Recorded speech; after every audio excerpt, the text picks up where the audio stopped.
Firstly, Minister Humphreys, I want to offer my congratulations to you on your appointment, and I wish you well in your portfolio. I also wish to commend the Leader of this House, Senator Regina Doherty, on her role within your department during the pandemic times that we had in the early days when we didn't have a government, and her leadership was very much welcomed at that time. The pandemic unemployment payment is given to people who lost their source of income due to economic shutdown caused by the public health measures put in place by the previous government due to the COVID-19 pandemic. Through no fault of their own, thousands of people have had to rely on quickly instituted PUP payments, which were administered at a flat rate. Minister, I welcome the attempt to put the PUP on a statutory footing. Any effort to reduce the constant state of uncertainty caused by the pandemic by clarifying matters for recipients of the payment is to be lauded.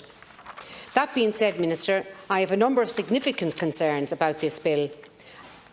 At the face of it, it appears that the government has reverted to the same old inequality by targeting those most in need.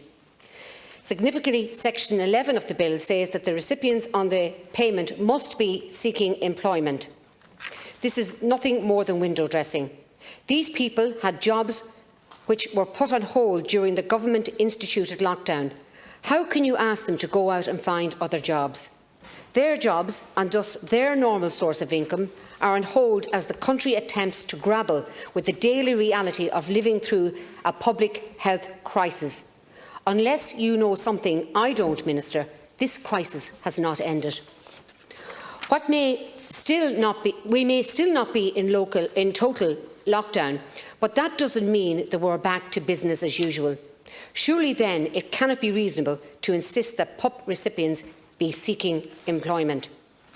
Another troubling aspect of the wording is that it can and has been used to deny those in receipt of the PUP their payment if they travel abroad. I realise today you have rectified that, but over the weekend news broke of over 100 people that we know who had lost their PUP as a result of travelling abroad over the past 2 weeks.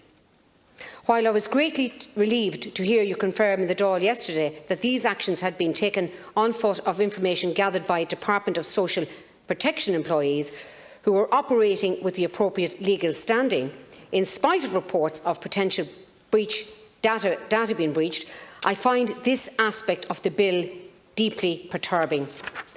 I would question the constitutionality, Minister, of any restrictions on the right of personal liberty and freedom to travel, even outside those green-listed countries.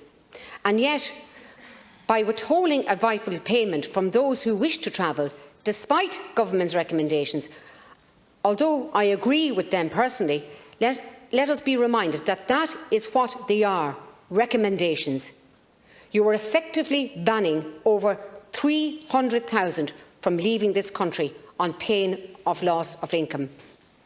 Previously, those on job seekers' allowance were allowed to leave the country for up to 2 weeks each year. The fact that those on PUP have not been extended a similar allowance was morally dubious at best, or a violation of rights at worst. The Minister, you have done the right thing today. Fear is not the stick to beat the most vulnerable. I admire your tenacity in dealing with fraud within the system, Minister, but it might fit the Department of Social Protection and on Garda Síochána better to focus on the real crime as drug criminals and their lavish lifestyle at airports, and not focus on our working class who currently cannot work due to government regulations as business continue to close. Maybe inspectors would be better sitting outside welfare offices to see these drug-dealing mules rock up in their latest BMWs, or for the inspectors to spend some time in the Canada Goose department of Brown Thomas, where it's evident you won't see too many people on the PUP payment there. Finally, Section 7 of the bill confirms that a self-employed contributor is entitled to claim the PUP. This is a heartening aspect of the bill and is a vital provision for those who work in creative sectors especially, which are normally characterised by self-employment or freelancing. However, this also raises another issue. Currently, if one takes on work, you're automatically disqualified from receiving further payments. This means that those who are self-employed, who might get a day or two's works occasionally, will find themselves blocked from the PUP. Of course, a day or two is not likely to be sufficient to meet the needs. Minister, your department seems to be wilfully ignoring the fact that our economy is currently restarting after a massive upheaval, and we are not going to see a full return to employment for some time. This means a large number of people on the PUP will have a choice either to lose opportunities to work for pay or lose out on the PUP. Surely the Minister can find some ways to work in a provision to mitigate this situation. I also want to agree with Senator O'Loughlin in relation to the over 66. There has been failure in this bill to address their needs. They are completely not in this bill at all, and they've been left out. And even if you could make up the payment to those people, that would be very much appreciated.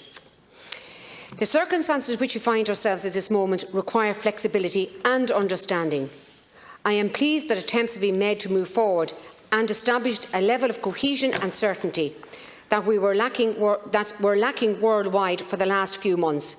However, I believe we can do better than this bill in its current form. I would urge you to consider the amendments put forward carefully, Minister, so that the best possible outcome can be achieved for the citizens who are relying on it.